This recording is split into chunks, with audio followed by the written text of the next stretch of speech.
Bobby, thank you for coming on to the Strength Basketball Performance Podcast.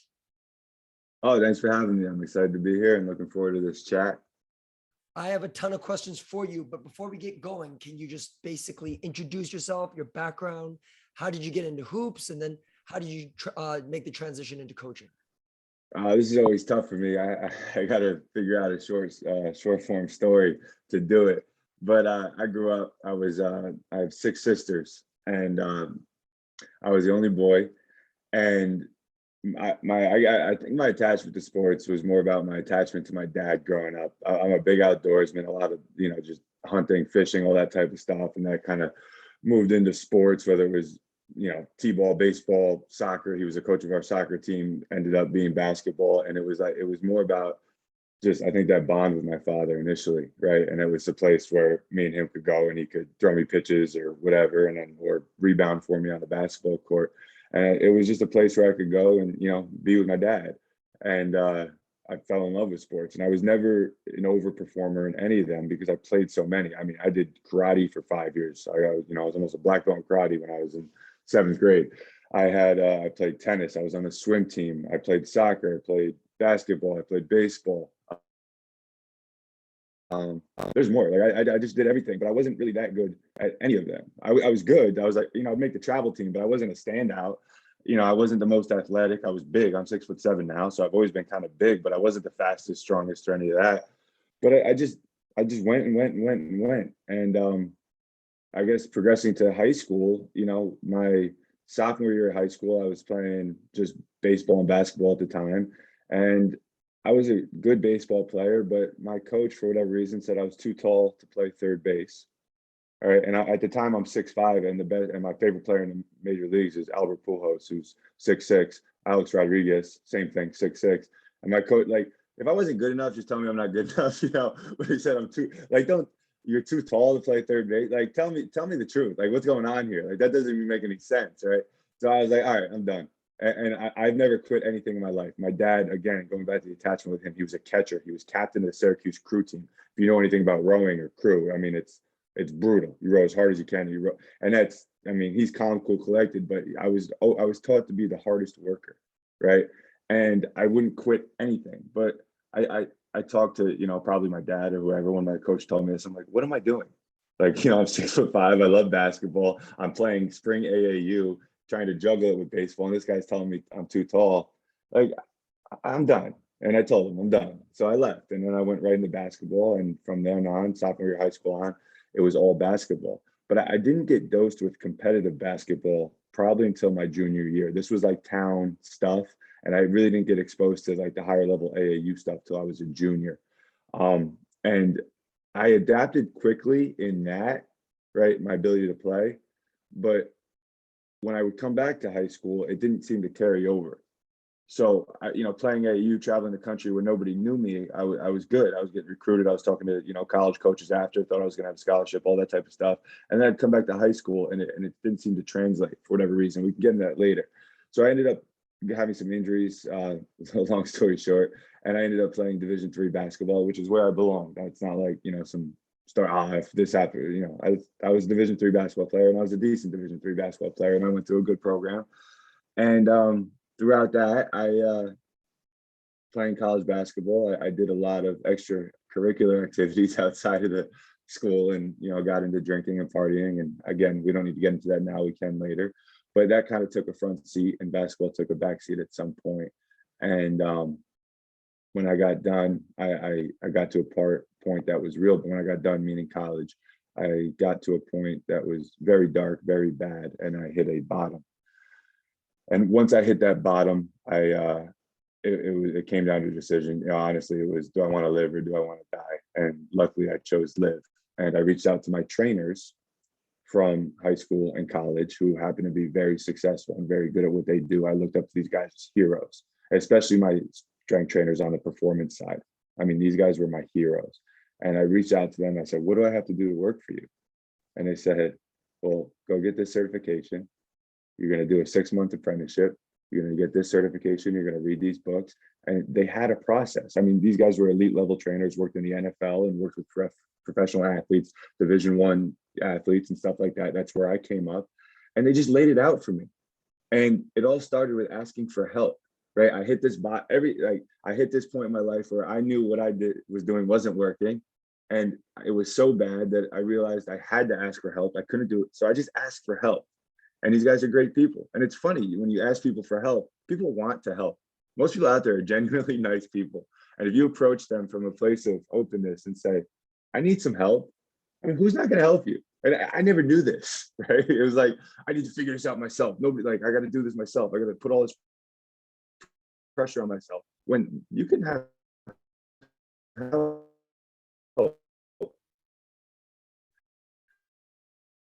So I did this, and I went through the process, 6 summer camps and stuff like that, AAU, and on the strength side, I went through this entire apprenticeship process, and in 6 months, I'm working with the New York Giants. Like, it was crazy. Yeah, and I'm, again, I'm 6 months sober, and I'm in the Quest Diagnostic Center in New Jersey with the New York Giants, and like Eli Manning is over my right shoulder. At that time, we were doing FMS stuff. We don't need to get into that, but that's what we were doing. We were part of the FMS assessment team for the New York Giants, and it was like, oh my gosh, 6 months in.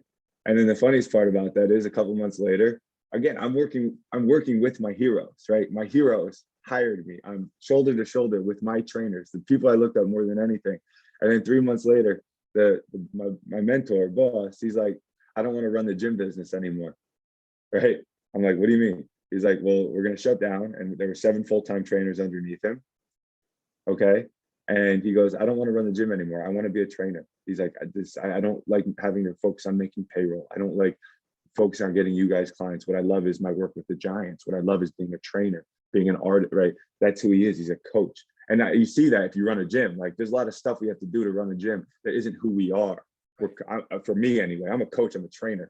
I didn't get into this to be a gym owner, but here I was being thrown into being a business owner. I didn't know how to file an LLC. I didn't know how to pay taxes. I didn't know how to do anything, but I was forced to.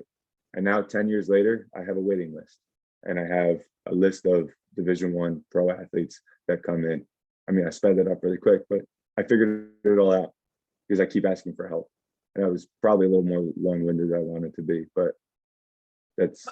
I'm curious to think, since you did so many sports when you were younger, do you think it somehow translated and helped you become a better basketball player in the long run? Yeah, not over time. Yes.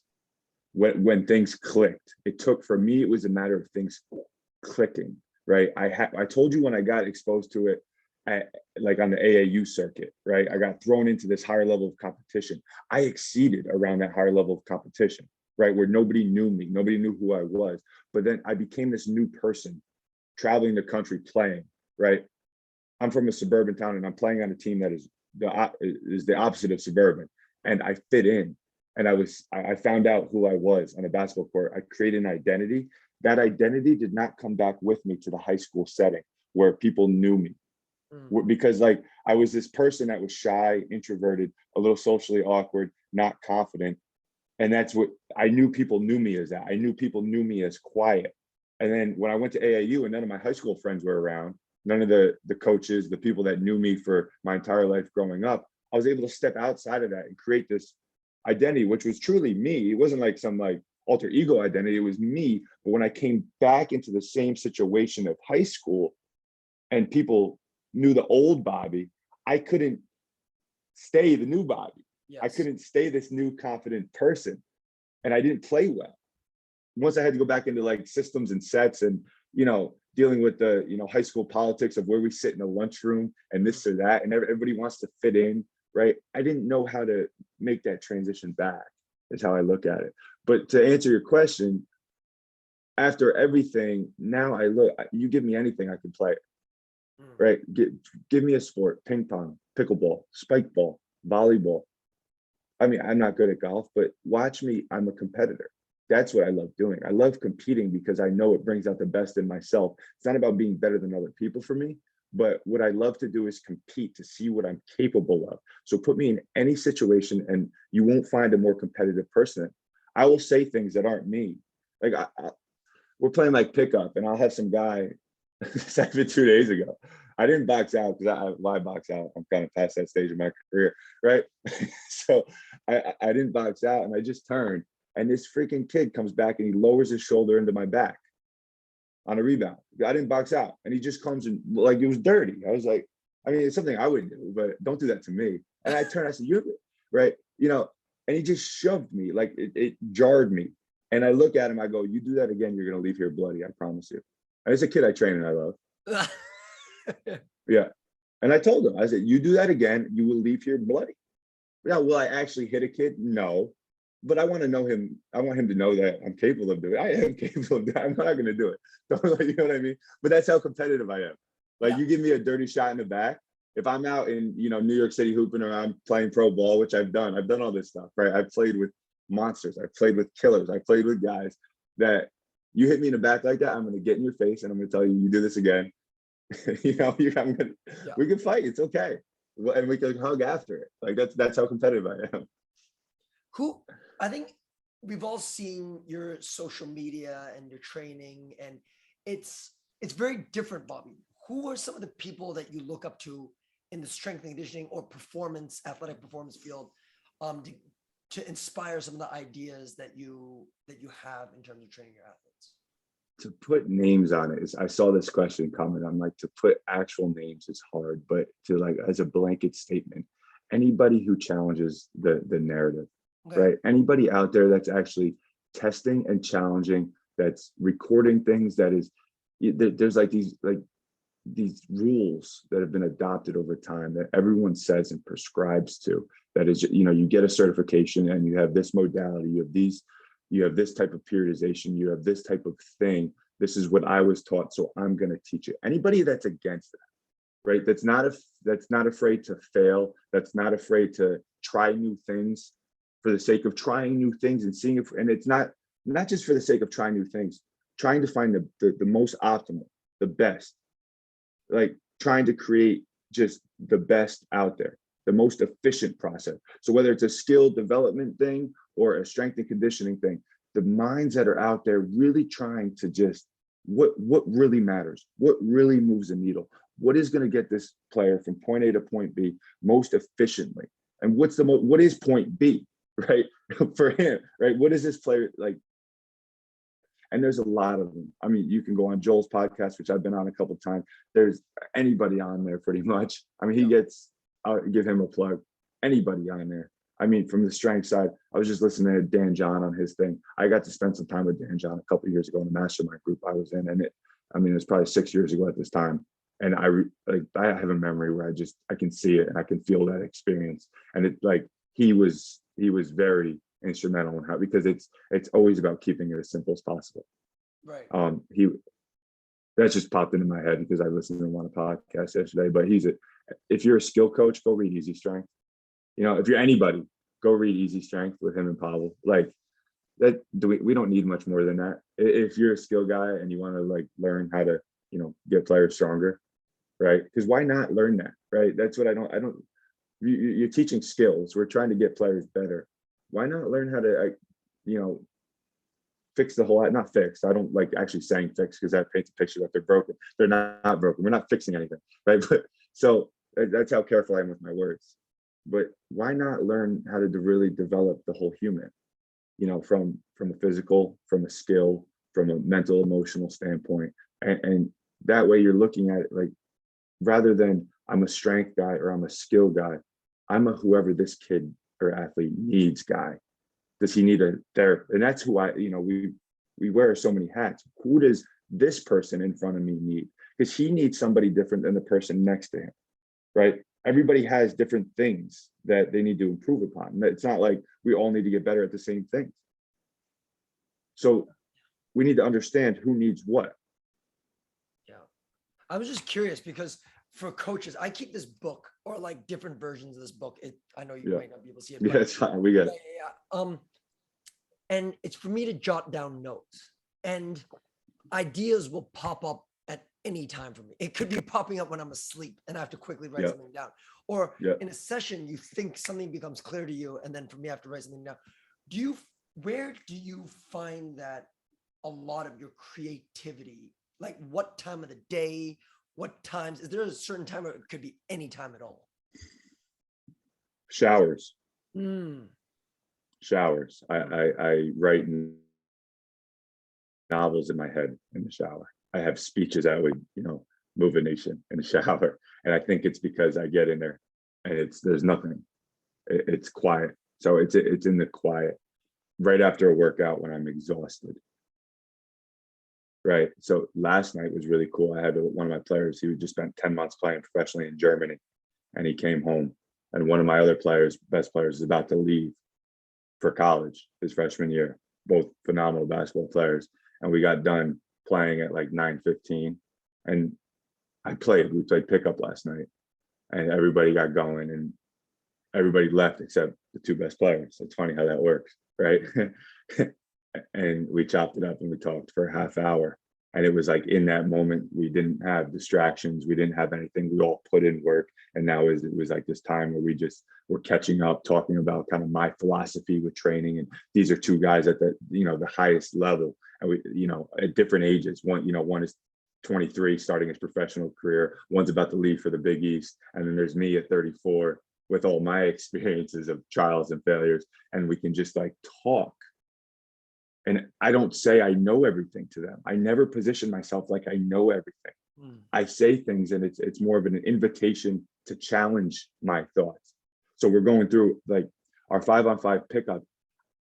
I have figured out how to get people more skilled. I have figured out how to get people stronger. What I haven't really put my finger on is how do I teach them how to play basketball, right?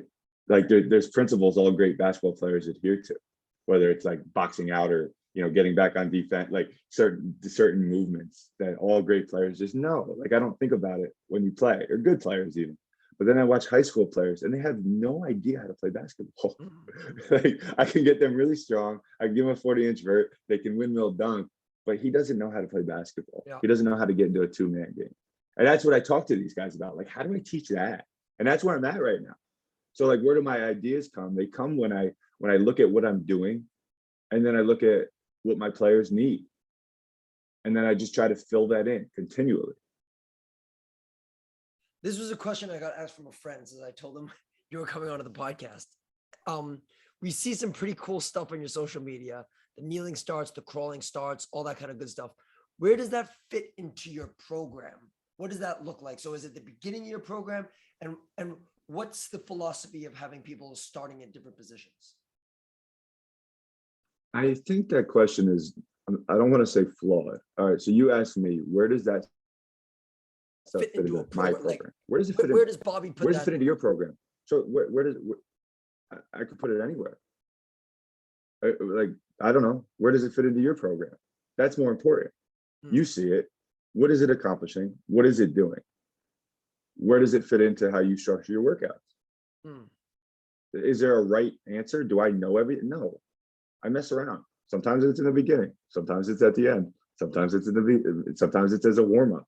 Sometimes I want to dose them with max velocity and I take the ball out of the equation. Sometimes I saw your thing this morning about, what was it about chaos? Yeah. Right. And decision making. I don't think there is a linear answer to that. You put it here and then you do this and you do this and you do that. Like, I don't think it matters. I really don't.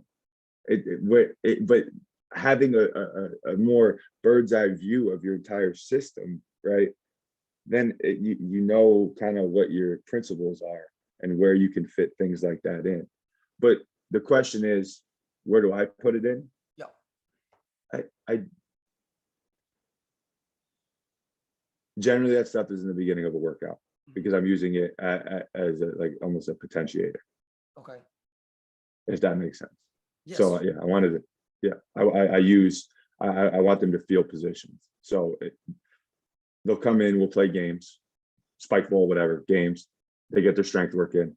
Now we don't want them being great weightlifters. So how do we not create negative compensations to weightlifting, strength, becoming, losing our rotate, whatever nonsense. So let's get them on the court, have them skip, have them work shin angle change, have them work athletic posture, have them move, have them, kind of shake that lift off, right? Everything was force. Now let's get them into flow, and have them just move, get their feeling back. And then from there, we're putting them into, drills that are going to force them to create and make decisions. When a player is coming to you for the first time, are there any kind of physical or mental assessments that you're doing on them? Do you guys have, what kind of performance metrics do you guys use, if any, to determine where this athlete is, what his deficiencies are, where his strengths are, all that kind of stuff, as well as if you. I use a ton. Yeah.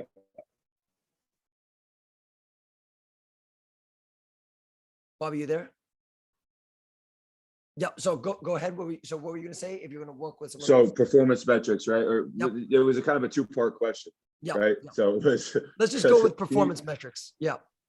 All right. I really love, I haven't taken anybody through a full FMS assessment in a very, very long time, but under their umbrella, they have the functional capacity screen, which I like things that make my life easier, right? Like I told you, I always want things more efficient.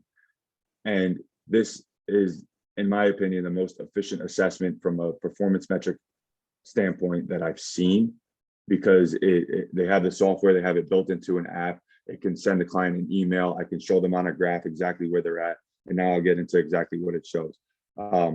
So my movement assessment now is more, I can look at their, ankles. I can look at their hips. I can check internal rotation, external rotation. I can check, I can bring them through an SFM. I can do all that kind of stuff. All right. I don't really do that now unless they're presenting some type of problem, knee pain, back pain, something. And then I'll just look if there's something I see quickly and I can make an adjustment. We do it. But let's say we have a pain-free individual, I'm bringing them through a performance assessment. All right. First, we're looking at motor control, all right, which is standing on one leg. How much ability do you have to balance, control, and stabilize your movement? So we do an anterior reach, right, standing on one leg.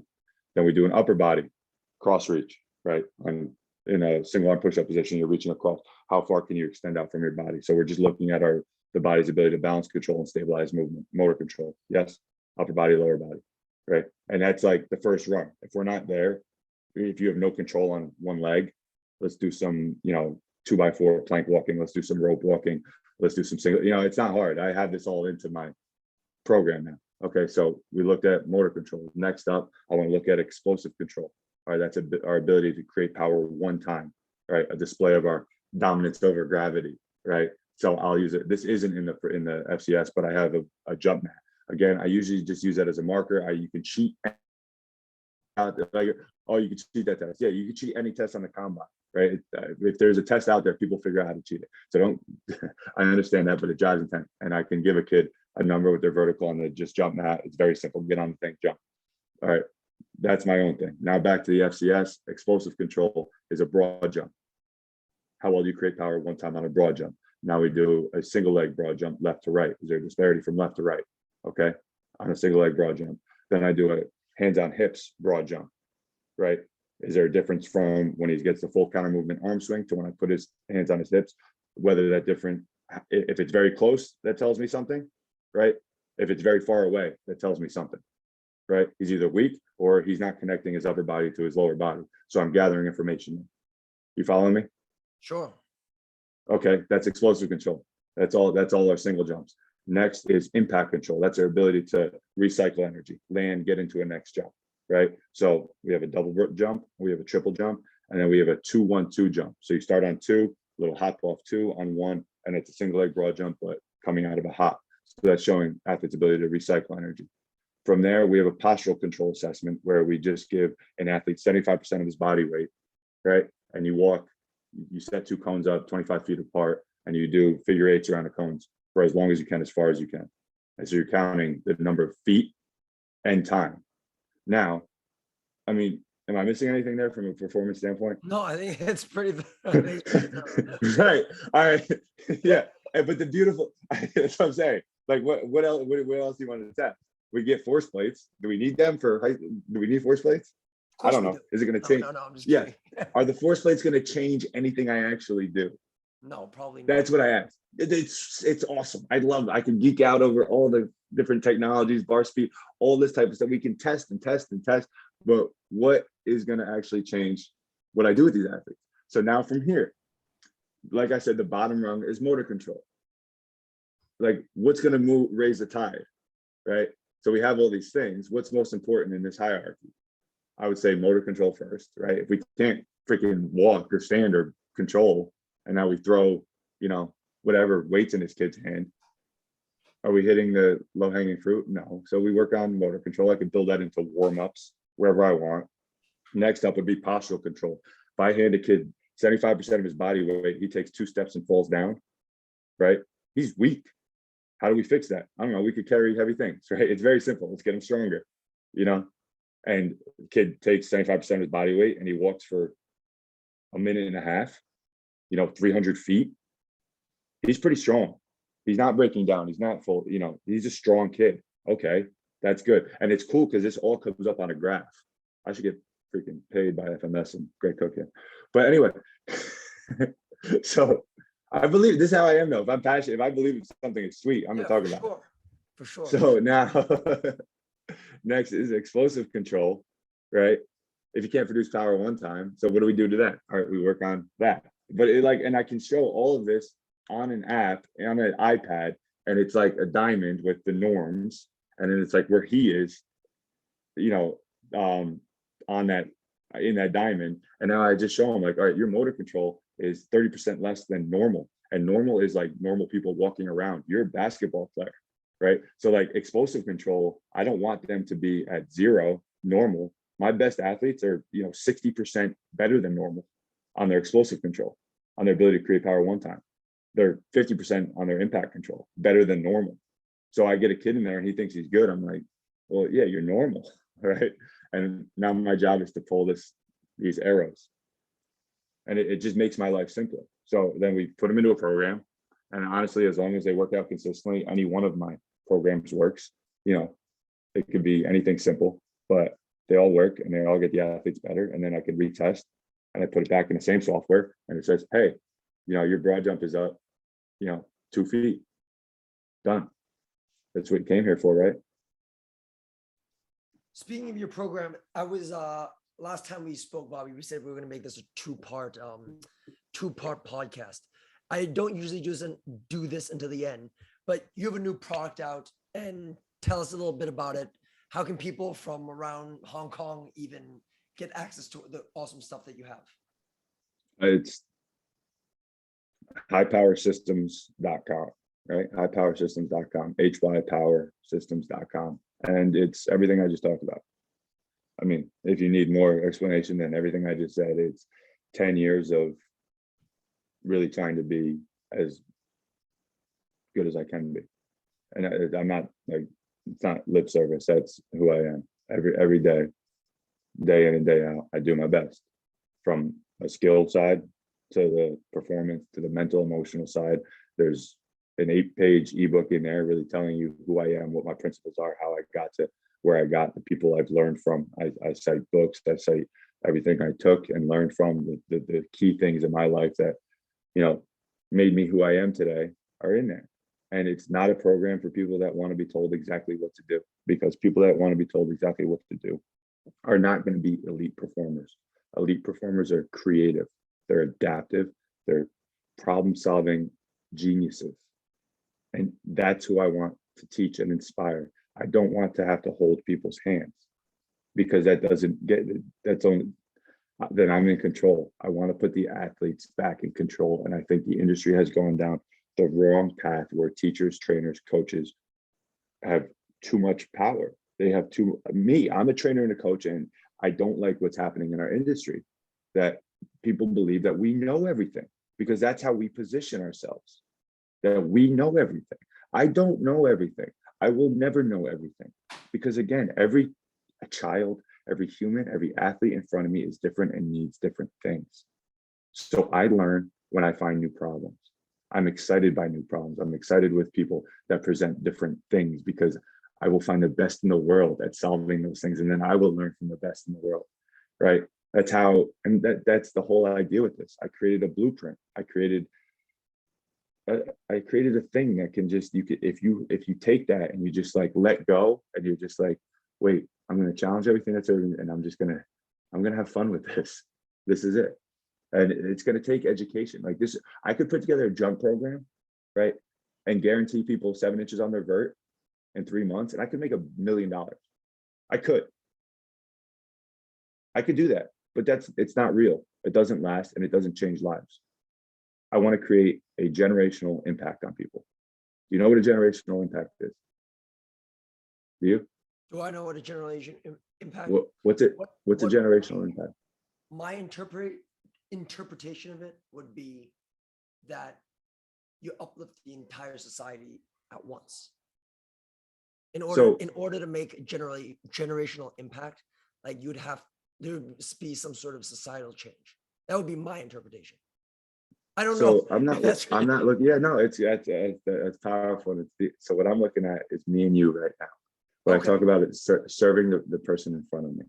So when your grandfather someday, okay, great grandfather, 95 years old, great granddaughter, great grandson, comes to you and says, how did you had this amazing life, Will? You did all these incredible things, where, what helped you get there? And I want you to remember this conversation with me, right? That's insane, right? And will that happen? No, there's a good chance that on your deathbed, you're not going to remember Bobby Whyte. But if I set out the intention to have that level of an impact on people, like think about the change I can create in a person's life, because I put that stress on myself, that I want to be that powerful of an influence, that I want to help you that much, that in 50 years, 60 years, when you're old and you look back at all the influential people in your life, that you were like here and then you went this way, or you went this way and you went, oh my gosh, like I want to be one of those people for people. I want to be somebody like that created a monumental change in their life that they remember forever. And they talk about it, because we look at the world. This is getting like super, super deep and big, but like all the problems out there, everyone wants to go change the world. I can't change the world. I can't control the world. I know there's problems. I know there's horrible things happening all the time. I can't control any of that. What I can control is my conversation with you right now. That's it. And if everybody took that mindset, that would change the world by focusing on the people in front of them, the community, the family, the people that they actually have interactions with. Imagine that. If more people did this, what me and you are doing right now, having honest conversations. And I know you asked me to plug my program, but I want to plug me. And this isn't me. This is things that were instilled in me from amazing people. And now I just do my best to return that favor and keep that cycle going. I learned all this. It's not even money, time, and into my education, into learning from everything, from mastermind groups to therapists, to that. And I just want to keep that cycle going. Well, this is a good segue into the next part. I mean, you touched upon it in the beginning and some of the trying times that you've been through in your past. And, for people who are just looking at you on social media, they may not know what you have been through. Can you give us a little bit of insight into your personal past? And then my follow-up question to that is how those lessons shaped you into the person that you are today. So I'm sorry to make it so long of a question, but can you give us a little insight on some of the stuff that you've been doing in life? Yeah, it's by design. So I got sober at 24 and a half years old. And at first I was playing professionally and that was my goal. I did that, nothing crazy. I didn't make, I couldn't live off anything I made, but I got over the Dominican Republic and I got across the water. And that was my goal. And I did it. I did it, right? But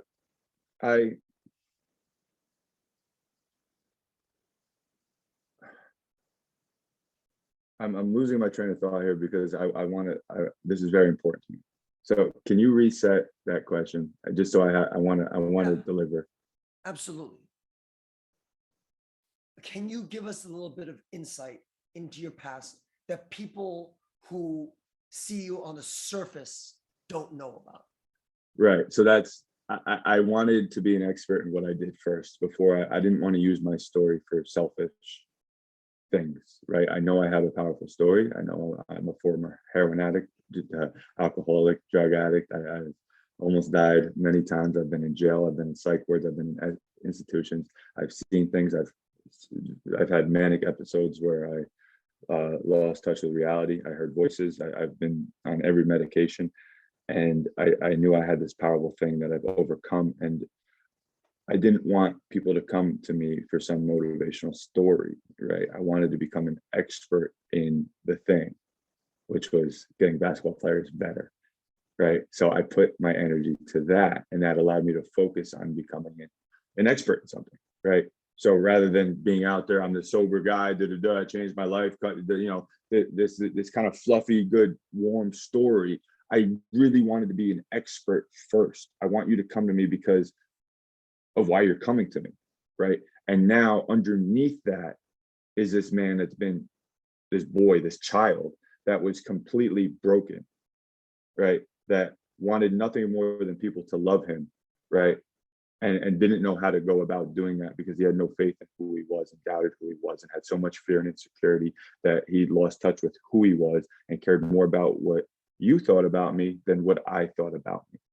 And if you're somebody that cares more about what other people think than what you think, there is nothing you won't do, right, to find that feedback from people, find that love from people, right? There's nothing you won't do.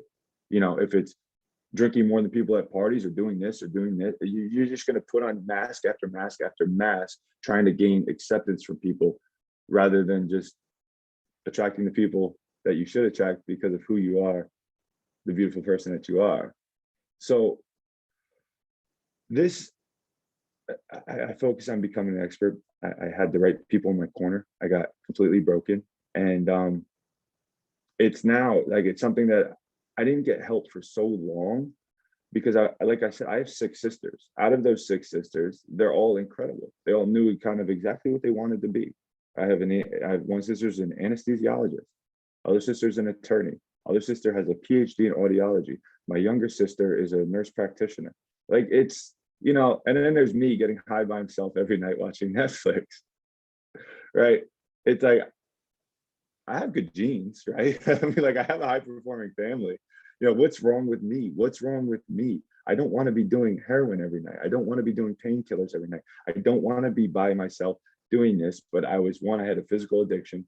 And 2, I had so much fear that if people found out who I was, if my family found out what I had become and who I was, that they would reject me and hate me. And that was just a lie that I told myself.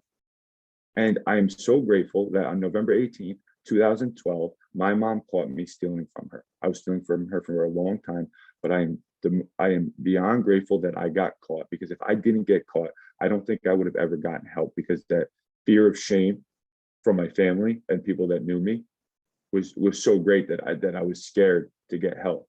But I got caught, and it's the greatest thing that November 18th, 2012 was the last time that I've ever got high, that I've ever drank.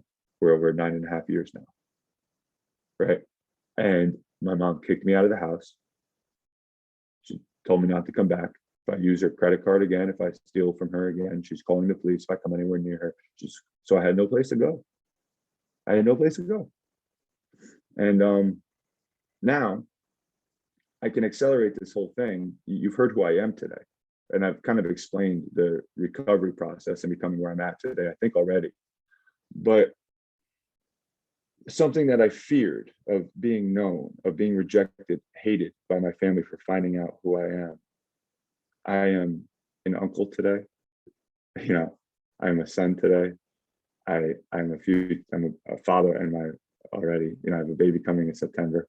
I have a house. I have a wife, married to the love of my life. I have relationships with all of my sisters. I have relationships with my dad, with my mom. And everything I thought that would happen, that fear of being rejected by them, never happened. They wanted to help me. And I believe I started this podcast, however long ago that was, with, how important it is to open up and say you need help, because we all need help. And it all started with that. And now something that I thought I'd have shame about, or guilt about, or fear about, or remorse about, all my story, who I am, the tragic things that I've been through, is my greatest asset. Because I understand pain, I understand struggle. And everybody out there, whether they admit it or not, is going through some type of pain, some type of struggle. And high school players, maybe more than anybody, because it's like you're trying to define who you are. You're stepping into this like weird an almost adult, not yet adult. Who am I? I got college coming. My parents are putting pressure on me. I got this going. I want to sit at this table, but I'm sitting at this table.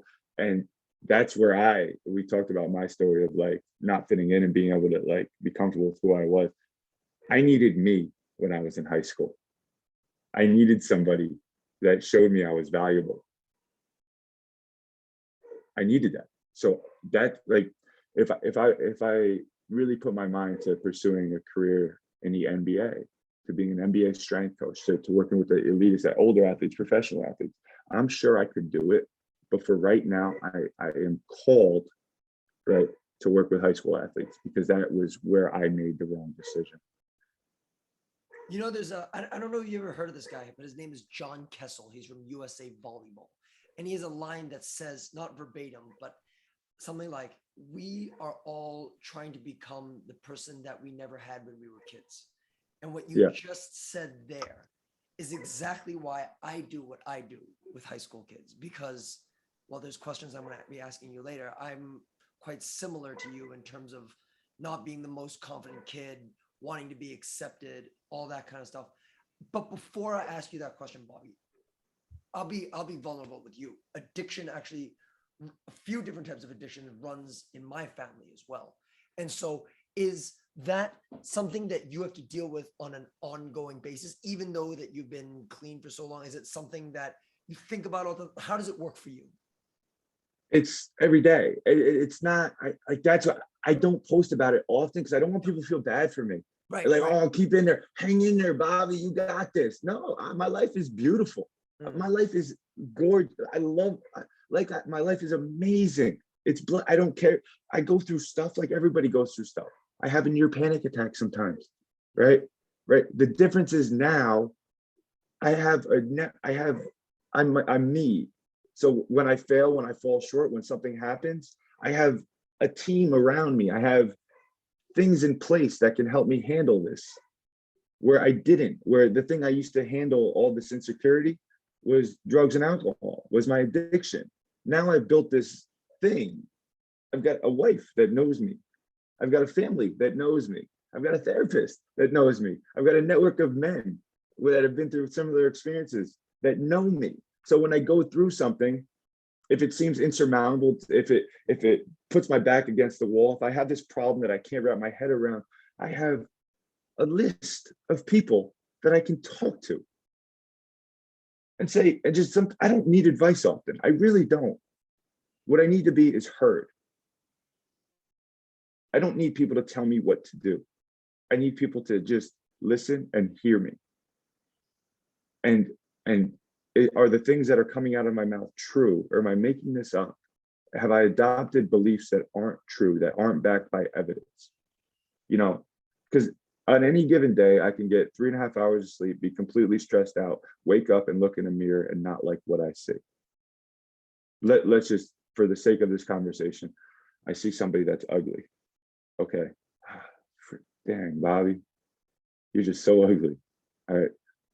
Now, I have to back that thought up? How much energy am I going to give that thought? And this is just, I've trained my mind to do this through years, where my initial thought, I'm tired, I'm hungry, I'm vulnerable, I wake up, didn't sleep well, I look in the mirror and I don't like what I see somebody that's ugly.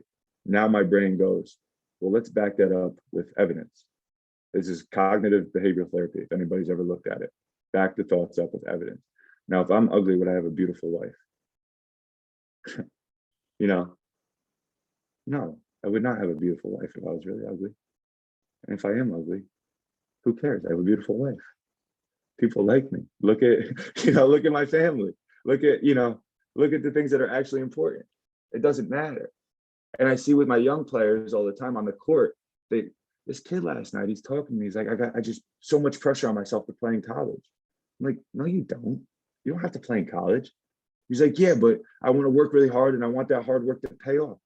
I'm like, it'll pay off. It just might not pay off in the way you want it to pay off. Right? I'm like, you're putting this pressure on yourself. There is no pressure for you to play in college. Are you going to go to college whether or not you play basketball? He goes, yeah, but I really want to play in college.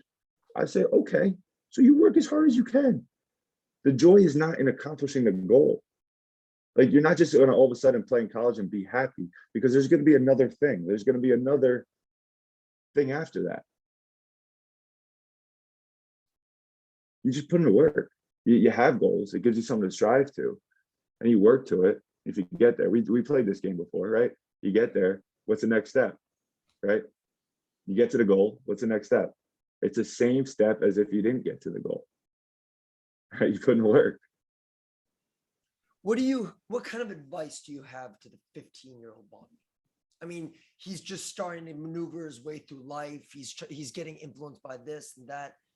Go back. What would you know? I don't want to change anything. It's crazy. I don't want to change anything. I'm a miracle. I'm part of a less than 1% group of people that go through, way less than 1% group if you take into the mental health side of it, because I've got two sides of it, right? The mental health with the, bipolar, things like that, and then I've got the addiction side of it, and the fact that today I take zero medication, none. I don't take any medication. That doesn't happen. I mean, look it up. Look up bipolar disorder. Look up people that have been through mania, depression, these things. They're medicated the rest of their lives, and it's a constant battle. I don't have a constant battle anymore. I have things that happen like anybody else. So these conversations remind me of the miracle that I am. So my story, what I've been through, is my biggest asset. I wouldn't change it. My advice would be, I don't want anybody to experience the pain and suffering that I've been through, the emotional health, but I'm glad I did. It's my purpose. Let's say there's a kid that comes to you who freakishly resembles something you detect that they all freakishly, that's the thing. Every kid I train freakishly resembles the kid I was.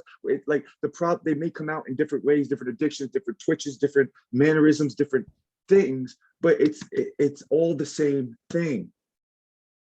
Mm-hmm. They're all searching for some identity. They all want to be loved. They all want to be accepted. They're all trying to find their place in this insane world. And we all get stuck, and they're all getting stuck in surface level things. And the issue is figuring out who they are and being okay with who they are and loving who they are. That, like, all these things that you're like, I went through that example. There is no pressure on that kid. There isn't. He's putting the pressure on himself. He's doing that. He's choosing to put pressure on himself. There is no pressure. He doesn't even have to go to college. You don't have to do anything. Every problem that I have today, I created. If I'm complaining about my wife, I married her. That was my decision. If I'm complaining about gas prices, I bought a truck. Right? If I'm complaining about my business, I started the business. I could go get a 9-to-5. If I'm complaining about my bills, I bought the house. Right? Every problem that I have today, I created. I don't have any real problems, but it's very easy to think I have real problems. But again, that's the value in these type of conversations that far outweigh anything we're going to do in the gym from a physical standpoint. What kind of impact do you want to have on the world when it's all said and done? I don't care. I don't care. It's not about the world. I can't change the world, like I said before. I want to have an impact on you right now. I want to change the way you coach and teach kids for the better. I want you to take something of value from here. Let's not get lost in the world. That's surface level things that we can't change. I think, let me put it in another way. Because of the conversations that you and I have, like this one right here, I would then go and then if I had the same mind frame, I would then go and affect another 3 people, and they would go and affect another 3 people, another 3 people, another 3 people. And hopefully that can have like a ripple effect of change in the world. What's the, I don't need to worry. I don't need to focus on that. What's the effect you want to have on me right now, Bobby? I just said it. I want you to learn something, take something. I want to change the way you teach for the better. I want to change. I talk to Joel a lot, and I think he's got, I don't know, is that like the biggest performance podcast out there? One of? Could be, yeah. Yeah, it might be. I have no idea. Let's just say it is.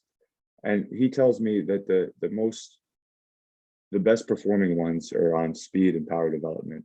Yeah. But anytime he gets into some soft skill thing or, something like we're talking about now, they don't do as well. This is more important. So it's like kind of like, so how do we change that? We talk about it. Let's talk about it more. And this isn't saying that the other stuff isn't important. It's just less important than this. I want everybody to believe that, because I believe it, and I believe it to be true. This is more important. Knowing the people that we're working with. The more I learn about somebody, the more I can help them. The rest we can backfill.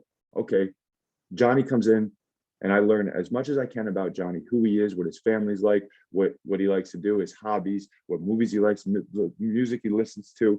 And I really take time to learn about him. Yeah, he's there to put inches on his vert, right? I can figure that out. Or Johnny comes in and he's there to, get a better 3-point shot. We can figure that out. That's easy, right?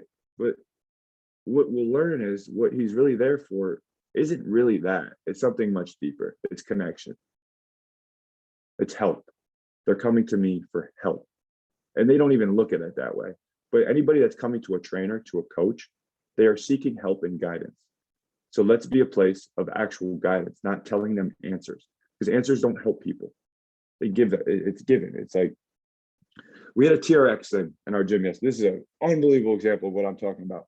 We have a TRX hanging from a squat rack. The one class broke. There is still a way to rig it where you can use it. Okay. The kid's going there, Bobby, can you hang this on the thing for me? I said, no. So what do you mean? I said, I'm not hanging that from the thing. You need to figure it out. He looked at me, he's like, can you just do it? I'm like, yeah, I can do it in 3 seconds. It's very easy. The class is broken. There's a way there's 2 pieces. You have a TRX thing, right?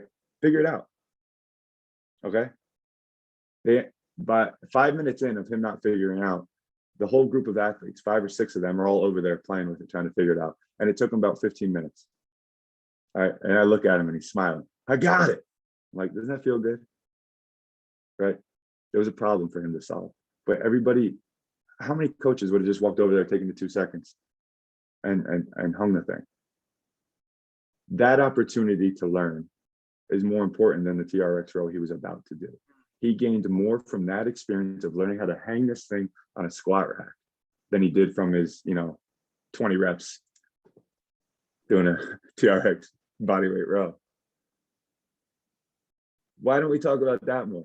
Like, you cannot tell me that that's not important or more important. But we are just giving kids answers. I'm successful because I find answers. I seek answers. I look for problems. I don't try to get away from problems. I look for them. I don't measure my life on a lack of problems. I don't want a problem-free life. I want to become a man that can handle extreme problems. That's who I am. I want to handle the problems. That's a measure of who I am. How well do I handle problems? And you can look at that in the game of basketball, any sport, anything, and you can look at it from a kind of life perspective, anything. Do you think our tolerance to be able to handle and problem solve can be taught, or do you think it needs to be self-taught? Do you know what I mean? I'm a guide. I can guide them. That let's just use that example because we just talked about of hanging that. Did I tell them how to do it? No, but I gave them a problem to solve and I guided them. And all I had to do was say, figure it out. And I stepped back and I watched and I made fun of him the whole time. And he's looking at me so confused. It's like, it's something that I don't have to put any thought into, hanging a thing. And this 14-year-old kid, and there was a group of them by the time this was done, was like this puzzle. Like, I guided them. I gave them an opportunity to learn. I gave them an opportunity to build confidence. I could have done that and no confidence was built and he got his 15 rows and he moved on. Now he solved an issue. He found out that he was capable of figuring something out that he didn't think he could. He thought he didn't think there was a chance that he could figure this out. And it wasn't even a hard thing to do. But we have taught, it's not the kids. Kids are kids. Athletes are athletes. They have been taught by trainers and coaches to think there is an answer when there isn't. They are the answer. They are the answer. Yes, they have the answer, and there's no right answer. He Right. could have hung that thing 17 different ways. Yep. And that's a very good metaphor for sports as well, and skill development. This is right? getting really deep. This is like, I don't know. I'm having more fun on this podcast right now than I have. Things are flowing. Like, this is. I have two more questions for you, because you've been so generous with your time. How do you feel like vulnerability is a strength, especially when The greatest strength. especially when it comes to creating bonds with you and your athletes? Yeah, people don't want to open up. People don't want to ask for help. So I just beat them to it. Give me an example. I'm new in the gym. This is my first day. Hey, I'm Bobby. I'm a heroin addict. Yeah, it's pretty. It's Yeah. Kid walks in. Hey, we talk. And in that conversation, I tell him 9.5, anything. I tell him that I got a fight with my wife this morning. You know, people want to hide that. I didn't get a fight with my wife this morning. I'm just using an example. Yeah. Let's say I got in a fight with my wife. I'm talking to some 16-year-old kid. How you doing today? You know, I got a fight with my wife this morning. It wasn't good. Nobody talks like that to kids. Why not? That's what happened. That's who I am. I feel bad about this fight I got. I just tell the truth. It's not hard. How do you be vulnerable? You tell the truth. And everything is a combination of truth and love, and a balance of truth and love. Everything. If I overly truthful, they won't hear it. Right? Too harsh. If it's just direct truth, no love, right? Look at this paradigm. Direct truth, no love. It's harsh. People may not hear it. They'll leave. They won't come back. Some people respond to that. Some people don't, right? Too much love. Now I'm just here to make you feel good. Yeah. I'm not actually getting good, right? It's just loving. Oh, great job, Timmy. Oh, great job. Oh, good. I love you, man. Right? It's a balance of truth and love. That's great. That's powerful. I've never thought of it like that. Yeah. Yeah. Wow, now you're getting me thinking, because sometimes, like, you're so not overly critical, but you're so truthful with what you're seeing in your athletes that there's no love in that. But at the same time, if it's all hugs and kisses, right, then there's not much. That's my That's something I'm careful with the amount of praise I give my athletes. Some of them I want to praise but I actually, this is the level of thought I put into training that it's really hard for me to show through social media, and it doesn't really come out unless we have these authentic, real conversations. And I'm doing as many of these podcasts as possible because I want the few people that are going to, I don't know, hopefully, I don't know how many people listen to this. I have no idea. I just met you, right? I don't even know what this is, but I want this stuff to come out because this is why I have a wait list to train with me.